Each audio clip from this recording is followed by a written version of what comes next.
Leo. This is a Leo, Sun, Rising, and Venus collective bonus reading for the month of April. For your personal reading, kindly send me a direct message. Kamusta ang mga Leo? Kamusta? Anong meron? Anong bago? Kanina pa pumapalag to. Anong sinisikreto ng mga Leo? Bakit ayaw magpabasa? This is a Leo, Sun, Rising, and Venus collective bonus reading for the month of April.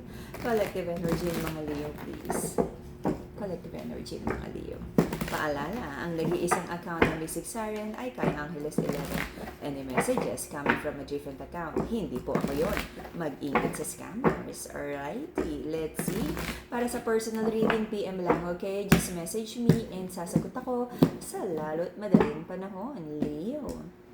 Nag-iisip, no? Ano ba talaga yung mga future plans? Ano na yung next 5, 10, 20 years? Okay? Meron ding isang relasyon na nagkaroon ng like solid plans but mukhang nagkakaroon ng conflict. Okay? Malaki yung expectations about this relationship. Pero kung sino yung nadi-disappoint, sabi niya, feeling niya binebreadcrumb siya nung other person. Okay? Nagkaroon ng conflict. Nagkaroon daw ng lies. But nagkaroon ulit ng maraming new beginning. Okay, on and off, away bate. Every time na magkakaroon ng conflict, pinilit namang magkasundo ulit. But every time na sinubukang magkaroon ng new beginning, lagi na lang nagkaroon ng energy of defeat. Nagkaroon ng like exchange of hindi magandang salita, very defensive. Because someone feels disappointed. Ang laki ng expectations na parang ito na yung companionship, ito na yung soulmate ko, ito na yung long term. But ang daming pangako, walang nangyari. Thus the other person feels so disappointed na parang sinayang, the person feels disappointed kasi nasayang yung panahon. And I feel this is more on the side of the feminine na umasa siya sa pangako ng masculine. Na may long term daw, ganito, may bahay, may ganyan, tas walang nangyari. Hindi nag-move forward. Even parang yung as simple as magta-travel tayo, makikita parang maraming hindi natuloy. Okay? Nadi-disappoint yung feminine. Ayan na, lumabas na yung gender reveal. Okay. Nadi-disappoint yung feminine because napaka-unreliable daw ng masculine sa situation na to. Sabi naman is akala niya, no, do ramdam nyo naman na you have a strong soul ties or soul connection. But the other person, especially yung masculine daw, puro lang pangako, wala namang effort. Nakita nyo naman ng bawat isa as a wish fulfillment, but naging toxic kayo. This is like a love and hate relationship. But umasa kayo at nagmanifest kayo na magkakaroon sana ng magandang outcome. There's an energy of like pinili nyong magstay together, though maraming unacceptable behavior or sabihin nating red flags sa relasyon na to, pero pinili nyo pa rin na magkaroon ng reconnection, reconciliation. The masculine in this connection, kapag daw nangangako, nag-a-apologize, feel nung feminine na totoong-totoo, pero yung execution ng love, kulang sa effort. Kaya, the feminine feels so disappointed because umasa siya na magkakaroon ng magandang balita, good outcome. Maraming ino-overthink yung feminine kung may nai-involve ba na ibang babae because nagkakaroon yung masculine na sabihin natin hot and cold energy. Sometimes the feminine feels na eto na, committed na. Sometimes parang iniiwanan na naman siya.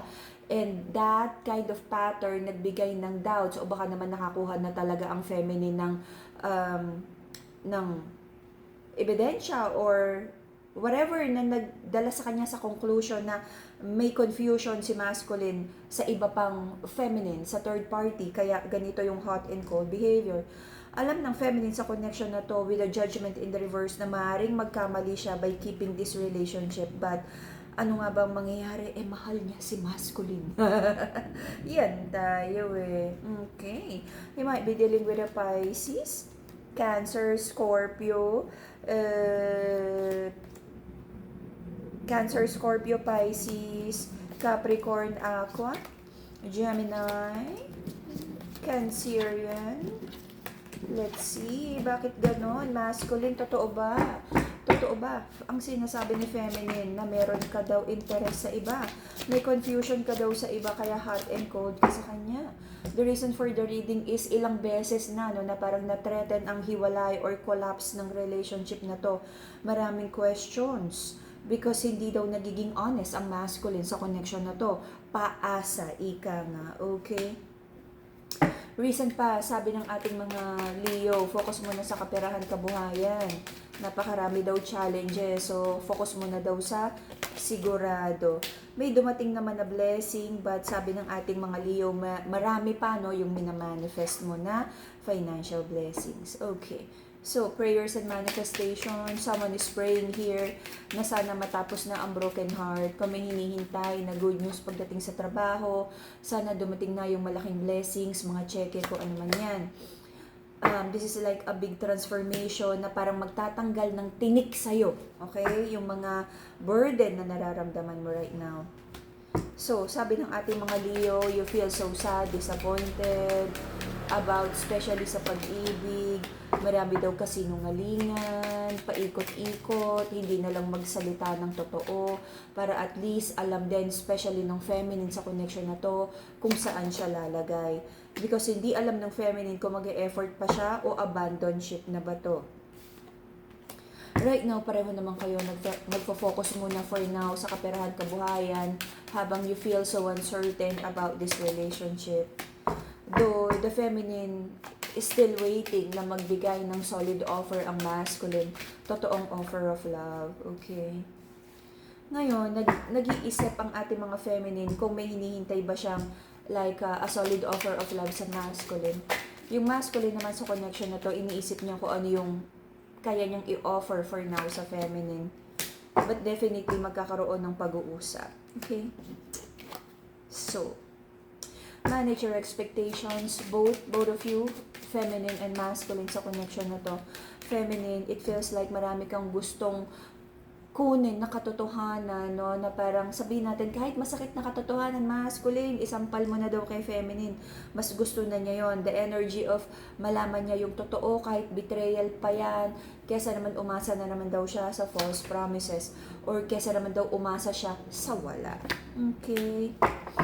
Meron kang hinihintay na malaking blessing, okay? It feels like parang naloko sa negosyo, nagpautang, na-scam, kung ano man. Kung ano man yang naging challenges pagdating sa finances, betrayal pagdating sa pera, mapapalitan yan. Okay? Kumbaga is kikitain ulit yan. I'm not saying hindi masakit for you, but babalik yan kung ano man. Okay? Unti-unti lang. But this time, you know, mas magiging maingat ka na pagdating sa pagtitiwala sa pera. Alam mo, feeling ko pagdating sa sa kaperahan, negosyo, kung kailangan mo nang kumuha ng abogado, kumuha ka na. Kasi mukhang kung sino man tong kausap mo, mangangako, tapos mukhang hindi na naman magiging maganda yung outcome. Parang may nakikita akong kakailanganin mo talaga ng abogado para mas magkaroon ng direksyon kung ano man tong laban mo pagdating sa pera. Okay? Kung employment, yung parang union, kung ano man yan, kung negosyo, lawyer, kung may ipa-file na case, kung ano man. Okay? Para maging mas maayos lang yung negosyo. Pagdating sa pag-ibig, okay, maaaring mangako, ikakasal tayo, i-engage tayo, magsasama tayo. But sobra-sobra na yung disappointment ng feminine here. But magkakaroon na naman ng pangako, but dahan-dahan lang. Kasi kung ano yung pangako, parang even the bare minimum, baka hindi pa mabigay, na maaaring magdala na naman ng conflict sa sitwasyon na to. Masculine, if you're listening to this, huwag namang magbibigay agad ng pangako kung hindi naman kayang tuparin.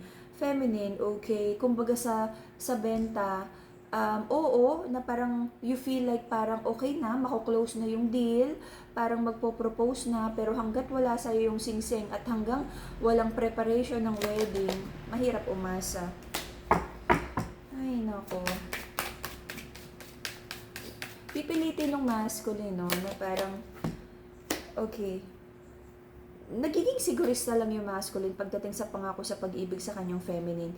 Pero masculine, I just wanna remind you, naiintindihan ko naman yung pagiging sigurista mo, kung siya na ba talaga gusto mo. Pero wag kang mangako kung hindi ka sigurado para walang nasasaktan.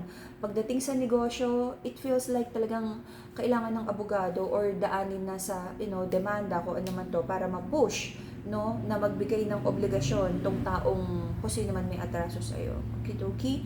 And hopefully maging mas maganda ang ating May reading. And that will be the Leo, Sun, Moon, Rising, and Venus collective bonus reading for the